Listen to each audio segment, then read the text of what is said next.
Olá, muito boa noite para você. Começa agora o Aparecida Debate, um espaço para discutirmos os principais assuntos do Brasil e do mundo. E hoje vamos falar sobre o ICMS, que é o Imposto sobre Circulação de Mercadorias e Serviços. O ICMS é uma das principais fontes de arrecadação dos estados. Numa conta de luz ou de água, por exemplo, o valor já é cobrado da gente e repassado diretamente aos cofres públicos. Mas o ICMS virou uma discussão polêmica envolvendo empresários e comerciantes. Em dezembro de 2019, o Supremo Tribunal Federal decidiu considerar crime quem declara o ICMS e não repassa a fazenda dos estados. Mas você deve estar aí pensando, isso é sonegação, não é? Só que a decisão dos ministros do STF não diz exatamente assim. Então fica a dúvida, quando é que o não pagamento deixa de ser inadimplência e passa a ser crime? Você sabe da importância e do impacto do ICMS na economia do país e como essa medida pode interferir no nosso dia a dia? Para falar mais sobre o assunto, aqui comigo está o Eric Ferreira Silva, que é advogado, consultor empresarial e proprietário da EFS Assessoria e Consultoria. Ele tem experiência na área jurídico-empresarial, revisão de tributos pagos de forma indevida e recuperação de créditos. E eu também converso com o Milton Gomes Pacheco, que é administrador de empresas, professor na Universidade Mackenzie de Campinas, interior paulista. E ele tem experiência como executivo em administração e contabilidade, além de ser pesquisador nas áreas tributária, de finanças e de tributos. Olá, boa noite, bem-vindos aqui ao Aparecida Debate. Eu acho que para a gente entrar nessa questão, se é ou não crime, a gente precisa explicar primeiro o que é o ICMS. Eu gostaria que o senhor explicasse, professor, por favor. Bem-vindo. O ICMS tem uma longa história no país, né? O primeiro imposto que surgiu aí foi em 1922, que era o IVM, né? Aí, com a evolução do tempo, surgiu o IVC, que era o Imposto sobre Mercadorias e evoluiu até 1967, que surgiu o ICM. O ICM, a partir daí, já era voltado para os estados, né? E um pouquinho à frente, em 1968, surgiu o ICMS, que o ICMS já passou a cobrir não só a parte de mercadoria, mas também a parte de serviço de transporte interestadual, internacional, comunicações, incluindo também a energia elétrica, que também passou a ser tributada. E essa evolução do ICMS, ela tem sido a cada dia, vamos dizer, mais representativa do ponto de vista de como os estados buscam a arrecadação, né? Lá atrás, quando ele se tornou ICMS, era 17% a alíquota. Depois, um pouquinho à frente, virou 18%, e hoje nós temos o Rio de Janeiro, que é 19% para o ICM interno, né? Varia conforme o estado, né? Conforme o estado. Mas hoje a grande maioria dos estados estão com 18% e 19% para as operações internas. Agora, quando você fala em região Norte, Nordeste, Centro-Oeste e Espírito Santo, a alíquota é 7%. E para os demais estados, a alíquota é 12%. Agora, há uma grande polêmica e discussão aí sobre a diferença de alíquota, né? Quando, por exemplo, uma empresa do Paraná vende produtos para São Paulo, como é que trata a diferença do ICMS que sai do Paraná com 12% e internamente no estado de São Paulo é 18%? Aí as empresas que compram são obrigadas a recolher a diferença de alíquota. Isso até 2016 existia uma polêmica de para onde destinava, né? A partir daí, gradativamente, foi subindo, começou com 40%, 60%, 80%, e a partir de 2019, toda a diferença de alíquota é recolhida para o estado de onde saiu a mercadoria. E, de uma certa forma, passou a distribuir de forma mais equânime toda a parte tributária do ICMS. Agora, esse dinheiro já é cobrado de nós consumidores diretamente, né? A gente já paga uma conta de luz ou de água e já está ali embutido. E esse dinheiro vai para onde? Como é que funciona? Bom, realmente, o ICMS ele já está embutido, já é pago, aí é recolhido aos cofres da Fazenda Estadual, né? Um grande problema que nós temos é o não retorno dos impostos no Brasil. Eu sou a favor, sim, do pagamento. O imposto é para ser pago. Só que nós temos que ter a devolução dele, dos impostos que nós pagamos, da forma correta, né? Foi muito bem colocado pelo professor. No Brasil, você percebeu, na explicação que ele colocou, a diferença de um estado para o outro, do percentual do ICMS, né? Então, estados do Norte e do Nordeste é um pouco menor. Por quê? Porque nos estados onde tem mais movimento, ele chega no seu teto máximo, 18%, 19%. Né? E aí o correto é retornar esses impostos para o contribuinte. Né? Não existe, não tem como o desenvolvimento de um país, qualquer país no mundo, não tem como haver desenvolvimento com juros bancários altíssimos, como nós temos no Brasil. Eu falo em nome das empresas. E com também uma corrupção desenfreada em qualquer país. Né? Então, é assim, nós somos a favor do pagamento dos impostos. Quem paga os impostos sabe o quanto ele está sofrendo. Mas nós queremos o retorno, né? Para a gente poder construir, sim, um grande país. Se conseguirmos atingir um dia isso, os empresários conversando comigo, eles falam, nós não queremos muito, nós só queremos um milagre. Que milagre é esse? Acabar com a corrupção. E todas as empresas, seja ela média, seja ela pequena, grande, ela vai recolher, emitir a nota ali e ali já está o ICMS. Hoje as notas são emitidas eletronicamente, né? Você não consegue mais, na verdade, comprar um produto se a nota não for emitida ali de imediato do ponto de vista do registro até dos impostos relacionados. E não tem como escapar, né? Toda empresa legalmente constituída, na medida que ela executa qualquer operação de venda, o imposto está presente ali e ele é devido, né? E ele assume a partir dali o compromisso, independente dele receber ou não da fonte compradora, ele passa a ser o responsável pelo recolhimento ou pagamento daquele tributo. Agora, Eric, por que essa decisão de 2019 do STF é tão polêmica? Queria que você falasse um pouquinho sobre essa decisão e o que está causando, provocando aí, tanto do lado dos empresários e comerciantes. Olha, eu vou contar assim vou contar um fato para depois chegar, né, na sua resposta. Vamos lá. Infelizmente, no Brasil, tem uma questão que eu costumo falar, que é a seguinte: um pássaro nasceu para bater asas e voar. Né? Só que tem pessoas que querem, se julgam donas do pássaro, colocam ele dentro de uma gaiola e fala para ele: eu quero ouvir o seu canto, você vai cantar para mim, em troco disso eu vou te dar alpiste e água, certo? Ou seja, eu quero que você fique aí preso. Só que o pássaro, ele é uma obra de Deus. Ele foi criado, quem criou o pássaro foi Deus, assim como o ser humano. E o pássaro, ele tem o seu instinto animal. Se você tirar o pássaro da gaiola, ele vai voar, ele vai encontrar o alimento que ele quer, ele vai ser livre. Se você quiser ouvir o canto dele, plante uma árvore, que ele vai estar ali cantando. O que eu quero dizer com isso? O Brasil, nós temos há mais de 100 anos esse pensamento. As pessoas colocam um medo no brasileiro, né? Então, coloca aquele medo que fala para ele assim: olha, eu não quero que você cresça, eu não quero que você bata asa e vá voar e ser feliz, ser independente. Então, eu percebo no canal que eu tenho no YouTube, que eu procuro gravar vídeos levando o direito para as pessoas, que é essa a minha intenção, né, que eu quero que as pessoas saiam, bater asa e voar alto.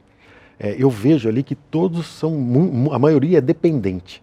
Escreve para mim, eu sempre procuro estar respondendo, querendo que eu vá lá resolver o problema dele. Por quê? Porque é dessa forma que o Brasil foi construído e precisa acabar.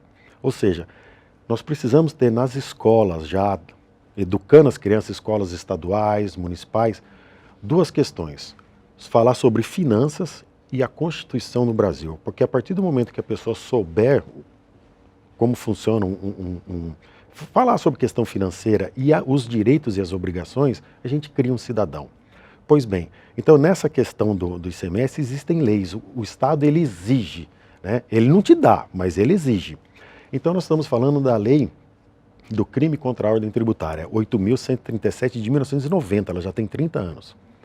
Que no seu artigo 1º, no seu artigo 2º, ele vai descrevendo perfeitamente toda essa questão que está dessa polêmica, né? Qual é a polêmica? É um julgamento que teve de um processo que veio se arrastando durante muitos anos, porque o judiciário ele é lento, né? E ele veio com tudo. É uma decisão que a pessoa que ela retém o ICMS, né? ela está com ele, mas não paga para o governo, é o crime de apropriação indébita. Tornou-se uma enxurrada de ações do crime contra a ordem tributária, né? Eu não tenho assim, restrições com relação a isso. Lei é para ser cumprida. Só que eu vejo que falta no Brasil essa questão, a gente colocar para as pessoas, porque parece que não querem, parece que querem que a pessoa seja empregado do outro e não queira desenvolver. E quando a pessoa ela sai, porque veja só, 95% das empresas no Brasil é micro, pequena e média empresa. 5% são grandes indústrias. Essas grandes indústrias têm um corpo jurídico, têm a contabilidade. Então eu estou falando daquela pessoa que, por exemplo, ela perdeu o emprego e ela foi e começou o seu negócio. Só que ela não tem esse conhecimento. E no Brasil, ninguém pode alegar o desconhecimento da lei, porque a partir do momento que foi publicado no Diário Oficial se tornou público, né? Tem essa premissa também. Então, muitos se perdem e não sabem como administrar, não sabem desenvolver e ficam com medo. Tá bom, é o crime, tem lá várias definições, falsificação de documentação, não fazer a declaração de forma correta. Ok, agora, eu peço sempre, falo para as pessoas, tenham calma porque tudo se resolve e para tudo tem solução, né? Então, a polêmica ela está em torno disso daí, por quê? Porque com essa decisão, o governo quer arrecadar, ele vai, só no estado de São Paulo, salvo engano, o ano passado, 2019, foram 690 mil ações de crime contra a ordem tributária. Eu tenho os dados aqui, ó. Dados do Comitê Nacional de Secretários da Fazenda, o CONCEFAZ, diz que em 2018 o calote no estado do Maranhão, por exemplo, foi de 4 bilhões e 600 milhões de reais. E 2 bilhões no Rio Grande do Sul e 1 bilhão no Rio de Janeiro. Então, daí você vê, essa questão está constando aí a palavra calote. Mas então vamos lá. Assim, o não repasse, né? O não repasse. Agora, muitos, se for por má fé, né, aí merece a punição. Agora, outros é por não ter o conhecimento. Eu não estou aqui defendendo, dizendo, né, que a pessoa ela é o coitadinho da história. Eu luto eu sou um cristão, eu luto para que a pessoa ela tenha o conhecimento, né? Porque aí a pessoa ela vai estar preparada. E a pessoa sabendo, ela tendo conhecimento, ela vai saber o passo que vai dar. Agora, muitos não. E o que dói muito, né? Quem está trabalhando, todo mundo tem um sonho. Deus deu para cada um dom. Então, saiba esse dom que você tem e vai explorar esse seu dom. Só que assim, a gente paga o imposto e o imposto não retorna. Então, para um microempresário fica difícil, porque a carga tributária no Brasil ela é 37,5%. O professor pode até concordar comigo nesse ponto, né? Sim. 37,5%. Só que a gente paga dobrado. Por quê? Porque a gente paga o imposto e ele não volta. E a gente tem que pagar para ter saúde, tem que pagar para ter educação para os filhos, né? Não existe nada público. Uma escola municipal, ela não é gratuita. É o contribuinte que está pagando, uma escola estadual. Então tem que ter esse retorno, porque pesa e pesa muito para a gente, entendeu? Então eu vejo muito, tem solução sim, o seu telespectador pode ficar tranquilo, vai vir a punição, vai vir o processo, mas tem caminho, tem defesa, né? O que a gente precisa é equacionar essa questão, entendeu? É equacionar. E o brasileiro, vamos parar de reclamar. Vamos parar de reclamar porque é no voto, sabendo em quem votar, em quem eleger.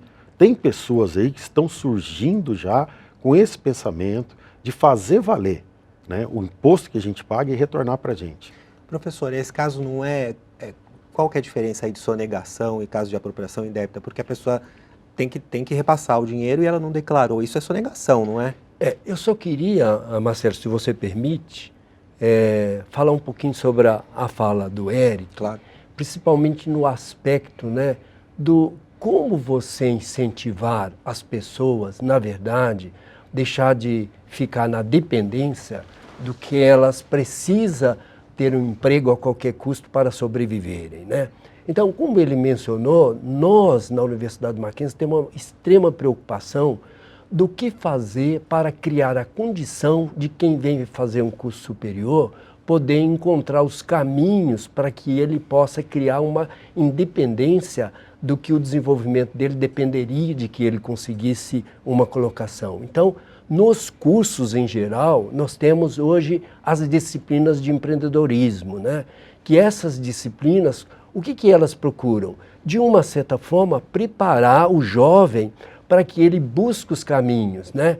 E para ajudar nisso, nós temos a possibilidade, inclusive, de aprovar os projetos, principalmente que tenha inovações, e dar, inclusive, a possibilidade de incubar o projeto internamente até que ele tenha condições de sozinho prosseguir a vida dele com o negócio que ele se inspirou e criou durante o período que ele estava fazendo o curso. Então, voltando ao aspecto, né, da sonegação, né, eu acho que o STF, quando tomou a decisão de considerar crime o fato de o empresário declarar o ICMS e não recolher, eu acho que essa é uma decisão muito dura para o contribuinte. Porque, primeiro, o que acontece?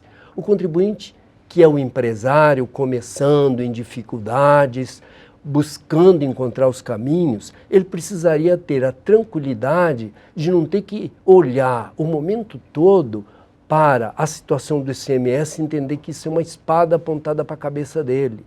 Que a partir do momento que as dificuldades do negócio não permitir que ele recolha isso em dia, né, declarou, venceu, não conseguiu recolher, que de imediato ele pode ser taxado de que está cometendo dolo, porque ele teve o ICMS cobrado através do documento fiscal e que isso representa a sonegação. Eu acho que a sonegação, ela normalmente é caracterizada quando efetivamente o empresário realiza operações de forma a não declarar a obrigação do tributo que ele está devendo, que seja o ICMS, seja os demais tributos que têm incidência, né? Para que, na verdade, caracterize isso, é preciso ocorrer algumas situações que fique claro que, na verdade, ele não quer pagar o tributo. O fato do empresário declarar que deve e não conseguir pagar é como qualquer outro negócio na vida, que você faz com a melhor das intenções possível, mas o recurso às vezes não é suficiente para que você possa, na verdade, cumprir com aquela obrigação do pagamento na sua data do vencimento. Então, qual que é a real intenção com essa decisão? É punir aquele empresário que faz isso, né, realmente com a intenção de fazer? Vamos responder assim numa linguagem bem simples, né? O professor deixou bem claro. Sonegação é uma coisa. A gente tem que entender a palavra, né? A língua portuguesa ali. Sonegação. Veja só, nessa questão do ICMS, o programa está espetacular. Por quê? No Paraná é um percentual, São Paulo é outro, no outro estado é outro.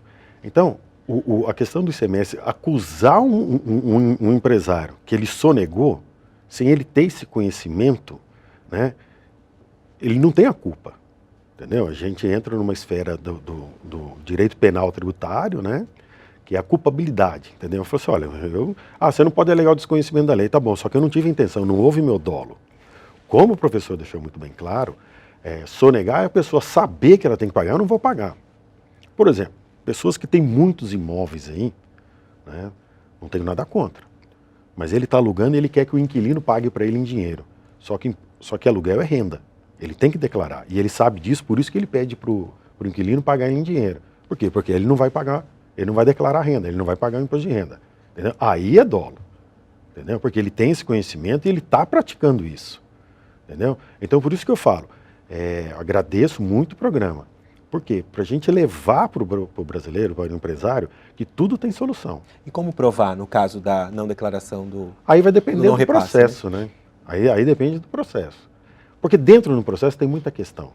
Entendeu? Tem a prescrição, né? Então, aí é o advogado, que é o advogado que vai cuidar dessa parte penal tributária, né?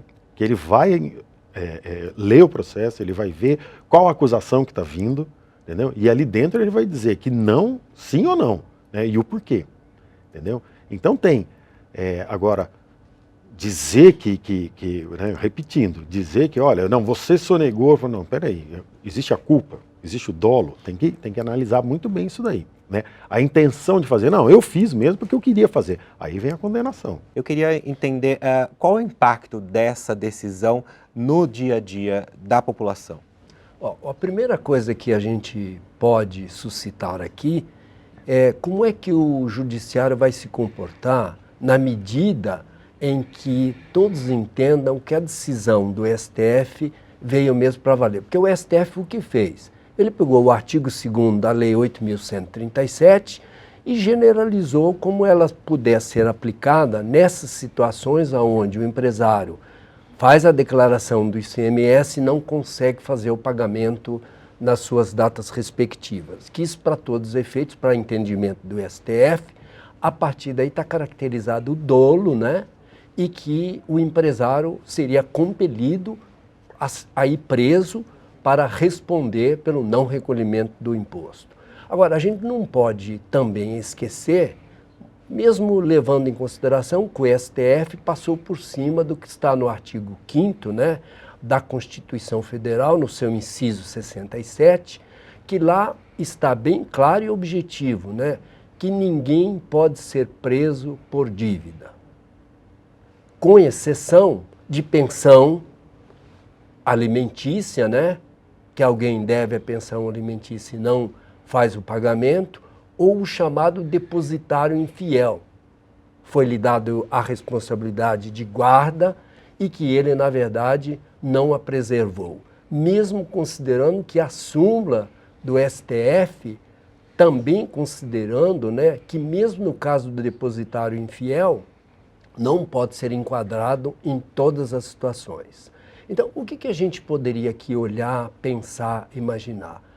Hoje, né, é óbvio, né, que em qualquer situação que o devedor de tributos se recuse a cumprir a obrigação, ele pode ser levado, né, até a condição de se tornar um réu com a possibilidade de ser preso. Mas é preciso que você forme um processo, comece a discussão na primeira instância, isso chega até o Superior Tribunal para que você, na verdade, pudesse entender que o empresário tem a obrigação do ICMS, declarou, não recolheu e se recusou, de alguma forma, a cumprir a obrigação até você chegar no julgamento do Superior Tribunal. Aí você poderia pensar na possibilidade de prender o empresário. Mas não, de imediato, o empresário ficar com medo, né, com a insegurança do seguinte: puxa, eu estou em dificuldade financeira, no próximo mês eu vou declarar e não consigo pagar o ICMS. Será que eu vou acabar indo preso? Como é que fica o meu negócio? Como é que fica todos aqueles que dependem de mim na empresa? Se eu vou preso, eu sou o único que consigo tocar o meu negócio, administrar a minha empresa, né? Será que isso vai acontecer na verdade, né? Então isso, de uma certa forma, é uma grande preocupação em função dessa decisão que o STF acabou tomando no final de 2019. Érica, a gente estava falando aqui no intervalo do programa sobre os diferentes tipos de ICMS, dependendo do produto, do serviço. Você acha, e isso também acaba influenciando na hora do comerciante ou do empresário, na hora da declaração. Você acha que isso já começa, essa decisão do STF começa a ser uma discussão para a gente falar de reforma tributária? Sem dúvida. Não só essa daí, como é necessário já há muito tempo uma reforma tributária no Brasil. O mundo tributário ele é muito complexo, ele é muito diferente, é muito complicado. A pessoa tem que acompanhar todo dia, como o professor deixou bem claro, até escritórios de contabilidade sofrem com isso, né? Você imagina então um micro, pequeno e médio empresário, entendeu? Então eu sou a favor sim da reforma tributária para ontem, entendeu? Não é para hoje, para ontem, simplificar o máximo possível. O ICMS é um dos mais complexos impostos que tem. Existe uma diferença, existe uma guerra muito grande entre estados. É preciso dar um basta nisso. O quanto a gente puder melhorar, para a gente poder facilitar, para evitar questões, eu sou a favor. Porque quem mantém, quem carrega toda essa carga tributária é o micro, pequeno e médio empresário. Uma questão que eu quero colocar: o Estado ele gosta de exigir, né? Essa questão, essa decisão do STF de julgar, colocar como um criminoso, né, uma pessoa que está gerando renda, é uma maneira assim de forçar, né, uma exigência do Estado. Ele exige, mas ele não quer ser exigido. Dentro do ICMS nós temos o crédito de ICMS, né? Agora, a empresa ela tem esse direito no crédito, engorda o caixa dela, vai contribuir com a empresa. Só que o empresário, ele tem, o governo sabe disso, o governo estadual sabe disso e não dá esse direito a ele. Aí a empresa tem que fazer uma apuração dos últimos 5 anos, que é muito minuciosa, né? E depois tem que entrar com isso daí, com um pedido na Secretaria da Fazenda. Até ter esse julgamento para verificar se está correto e dar esse crédito de ICMS, eu disse que só pode pegar dos últimos 5 anos. Vai passando o tempo, então ele vai perdendo aqueles meses de 5 anos atrás. Então, uma outra questão é o precatório. Se o governo ele tem que pagar, vá lá e pague, e não empurre um precatório para sabe-se lá quando a pessoa vai receber. Né? Então, é necessário a gente equilibrar uma balança aí, entendeu? Da mesma, porque assim, tudo, quem paga, né, são esses micro, pequenos, médios, até as grandes indústrias, né? Poder legislativo, executivo e judiciário recebem em cima desses impostos, entendeu? Então é necessário parar com essa sangria toda e a gente começar a adequar isso daí. Eu sou muito a favor da reforma tributária, assim. Isso, qual é a opinião? Eu também acredito que a reforma tributária, como mencionou o Eric, né, ela já deveria ter acontecido há muito tempo, né? Você veja, nós começamos a discutir da necessidade da reforma tributária no governo Fernando Henrique. Quanto tempo já faz isso? Veio aí o governo do PT, que ficou 14 anos, completou-se o mandato através do Michel Temer, já estamos aí no 2º ano do governo Bolsonaro, isso já se faz aí mais de 20 anos e é necessário que ocorra a reforma tributária. Nós sabemos que no primeiro momento, muito dificilmente vai diminuir a carga tributária, que anda aí na casa dos seus 37%. Mas ela precisa ser feita no sentido de simplificação, no sentido de se tornar mais justo, né? Como é que o empresário defronta com tudo que você pode fazer de imposto, ó, imposto de renda na fonte, imposto de renda à pessoa jurídica, contribuição social,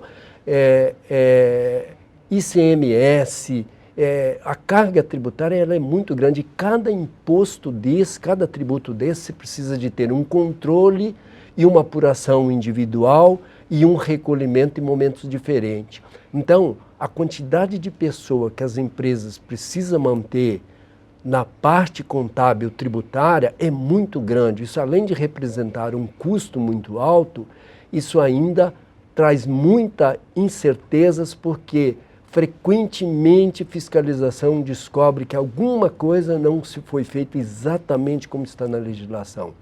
Porque há também, além de ser uma legislação complexa, ela ainda tem os aspectos da interpretação, que normalmente o fisco faz sempre a interpretação favorável ao entendimento dele. E aí cabe normalmente aos advogados ir levar isso para o judiciário para discutir.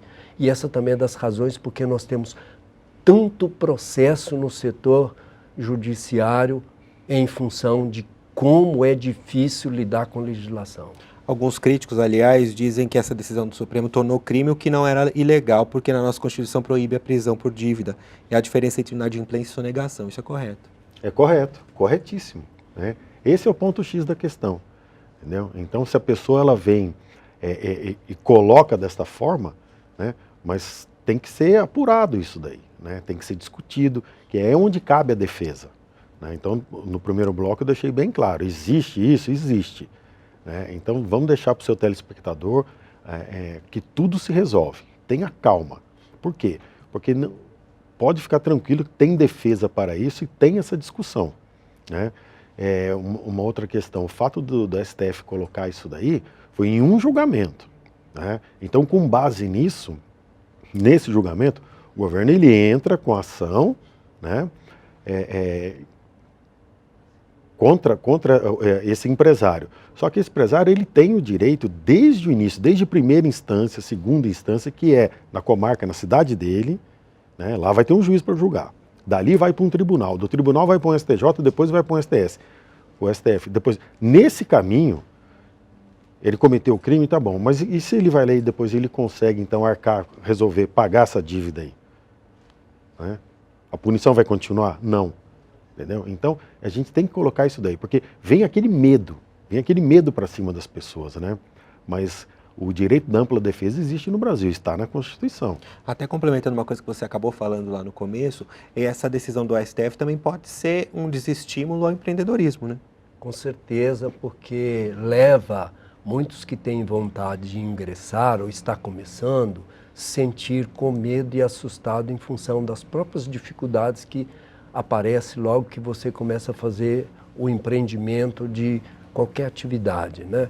E isso, o que a gente pode dizer é o seguinte: empresário, não tenha medo. Empresário, busque se informar, busque se assessorar bem de contadores, de bons advogados, que isso não poderá impedir a sua possibilidade como empresário de conseguir romper as dificuldades e tornar o seu negócio sustentável.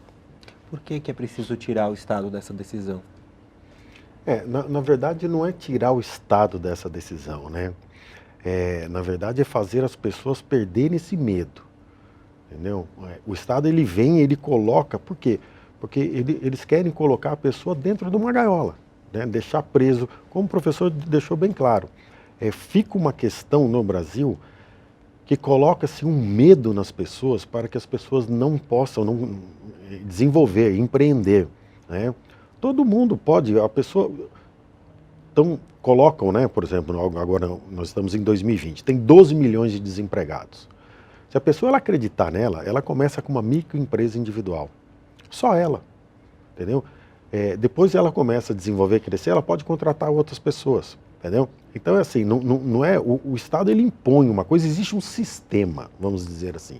Existe um sistema que eles querem que as pessoas fiquem ali com medo para não desenvolver, né?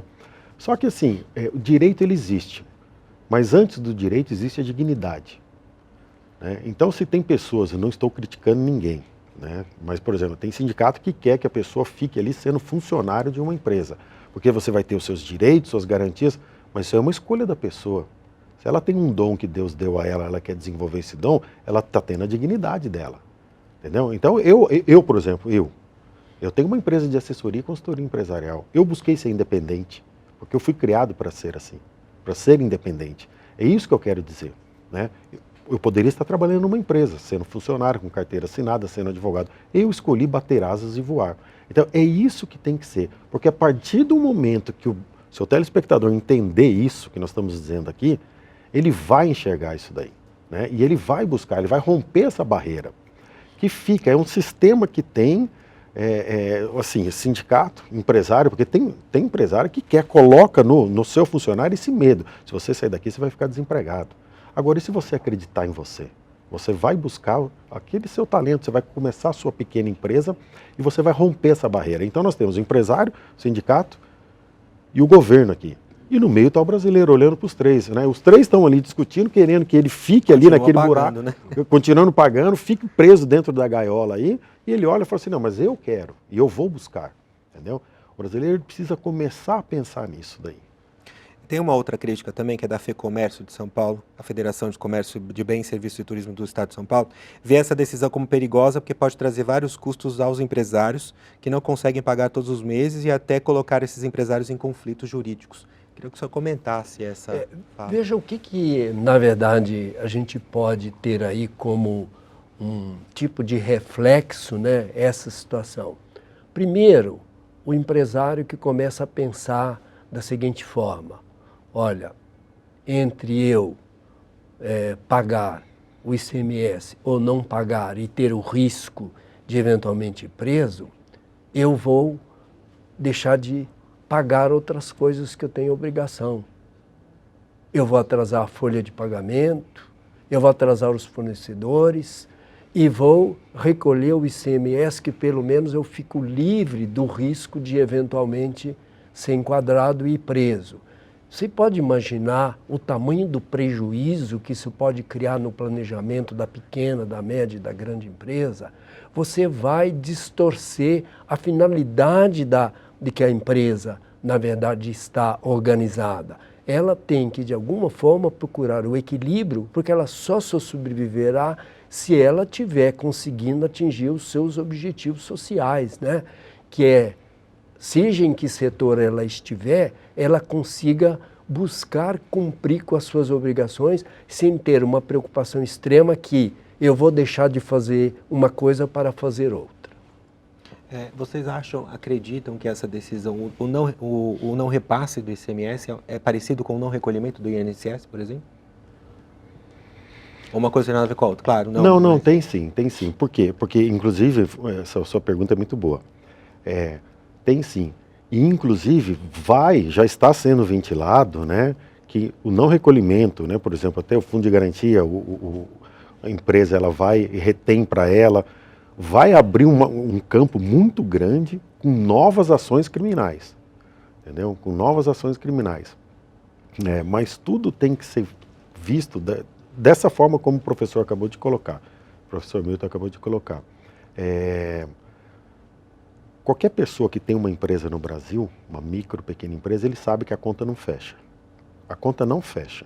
É muito difícil, entendeu? É muito difícil mesmo. E por quê? Por causa do não retorno dos impostos. Então, isso que ele colocou foi correto. A primeira coisa que esse pequeno empresário ele vai fazer, ele vai pagar os funcionários, ele vai pagar o seu fornecedor, a conta de energia elétrica que é alta, porque uma empresa utiliza muita energia elétrica, né? E aí ele tem que... Nós dependemos de bancos com juros altíssimos, os maiores do mundo, para ele comprar um maquinário, para ele poder andar com a empresa dele. Ele vai chegar, colocar na ponta do lápis, ele vai ver que a conta não fecha. Então ele é obrigado, ele vai escolher o quê? Ele vai deixar de pagar um imposto. Por quê? Porque o funcionário dele é pai de família. Ele tem que pagar o aluguel, depois também ele vem e já não paga mais o banco. Por quê? Porque ele não está conseguindo. Então a conta ela não fecha. Se volta os impostos, já melhora. Por quê? Porque você não precisa pagar plano de saúde, tudo é jogado para cima do empresário. Banco se resolve também. Banco deita e rola, até você entrar com uma ação judicial contra ele e você provar que ele está com juros abusivos, taxas incorretas, que é anatocismo, né? Na minha opinião, o banco pratica extorsão, entendeu? Então, a pessoa, como o professor colocou, se ele tiver com uma assessoria jurídica, né, com uma assessoria empresarial, ele consegue sim. Agora, por que infelizmente, nós temos que partir, então, para um judiciário, como eu disse, contra bancos, né, essa questão até mesmo de governo, que vem também impondo, né, então fica muito difícil, mas que vai ser estendido, né, essa questão do crime, né, que nós estamos discutindo aqui, do ICMS, ela vai ser ampliada para outros também. A gente está se encaminhando aí para o final, professor. Eu queria que o senhor falasse, essa decisão é polêmica porque, eu queria que o senhor falasse mais elementos por que ela é tão polêmica e por que ela leva a julgamentos que podem ser tão controversos. Eu diria que ela é polêmica, né? Porque se nós olharmos, né, de um tempo para cá, a gente verifica, né, que cada vez mais tenta se apertar o cerco contra aquele que produz a riqueza no país, que é o empresário. É o empresário que faz com que haja crescimento do PIB, que haja o dinamismo, né, da economia. Agora, se você apertar demais esse cerco em torno do empresário, o que vai acabar acontecendo? Cada vez você vai encontrar mais dificuldade das empresas se sustentar. Você viu que o Eric acabou de mencionar, né? É difícil fazer a conta fechar. Quando você tem uma grande empresa, que ela já passou por todos os estágios de superação, ela tem um pouco mais de facilidade porque ela tem poder de barganha para discutir com o banco, para discutir com o governo, mas o pequeno empresário, que é a grande maioria da nossa economia, ele não tem ainda essa condição de, na verdade, conseguir se impor para discutir como que ele vai enfrentar toda essa situação que vai apertando em torno dele. Você fez menção aí do INSS, é uma das questões que cada vez mais sufoca o empresário em termos de custo, né? E quando você olha os diversos aspectos da dificuldade tributária, é outro aspecto que você tem custos adicionais que leva a uma dificuldade enorme de você ter a sustentabilidade e o equilíbrio entre o que você consegue gerar de receita versus o que você tem de custos no dia a dia, né? Agora, a gente mesmo percebendo, né, que as decisões a cada dia que se toma é mais para arrochar o cerco entre o empresário tem que acreditar, ele tem que ligar às suas associações, tem que criar lideranças fortes, ele tem que buscar a se defender, porque aquele que tem espírito empreendedor, ele não deve ter esse espírito tolhido pelas dificuldades que ele encontra, principalmente no começo dos negócios. Infelizmente, nosso tempo acabou, então deixar o recado aqui que vocês deixaram bem claro de que o empresário não tem que desistir, né? Sim, apesar jamais. de tudo. Então, quero agradecer o Eric Ferreira Silva, que é advogado, consultor empresarial e proprietário da EFS, Assessoria e Consultoria. Ele tem experiência na área jurídica empresarial, revisão de tributos pagos de forma indevida e recuperação de créditos. Muito obrigado também ao Milton Gomes Pacheco, que é administrador de empresas, professor na Universidade Mackenzie de Campinas, interior paulista. Ele tem experiência como executivo em administração e contabilidade, além de ser pesquisador nas áreas tributária, de finanças e de tributos. E se você quiser rever esse programa, acesse o canal da TV Aparecida no YouTube. Use a hashtag Aparecida Debate para deixar sua sugestão, crítica ou elogio na nossa página. O Aparecida Debate de hoje fica por aqui. Uma boa noite para você, a gente se vê na semana que vem. Tchau!